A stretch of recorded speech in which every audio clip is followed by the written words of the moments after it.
Hey guys, welcome back to the channel. आज की सबसे बड़ी टेक पॉलिटिक कंट्रोवर्सी ट्रम्प और एप्पल के बीच हो गई है। Let's break it down. तो बात शुरू होती है कतार के एक बिजनेस फोरम से, जहां फॉर्मर यूएस प्रेसिडेंट ट्रम्प ने बोला, I had a little problem with Tim Cook. I told him I don't want you building in India. Yes, Trump ने ओपनली क्रिटिसाइज किया एप्पल की इंडिया मैन्युफैक्चरिंग एक्सपेंशन को लेके। उन्होंने कहा कि India is a high tariff nation and Apple should focus on bringing business back to the US.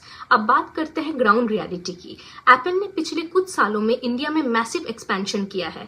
IPhones Foxconn, Pegatron और Tata electronic जैसे पार्टनर्स के थ्रू इंडिया में बन रहे हैं, और रिपोर्ट्स की हिसाब से 2026 तक most iPhone sold in the US could be made in India. Can Apple really shift its all business back to US? Technically possible, practically extremely difficult. Reason क्या हो सकता है?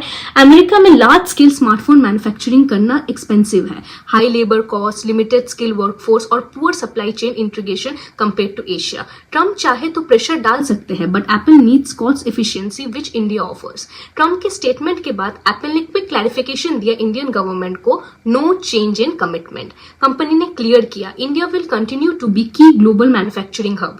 Apple is not moving out of India. तो क्या Trump के कहने से Apple India से मूव करेगा? Highly unlikely. एप्पल के लिए इंडिया एक स्ट्रेटेजिक गोल्ड माइन बन चुका है। लेबर पॉलिसी सपोर्ट और ग्रोइंग डोमेस्टिक मार्केट। ट्रम्प का स्टेटमेंट पॉलिटिकली ऑप्टिक हो सकता है, but business reality is different.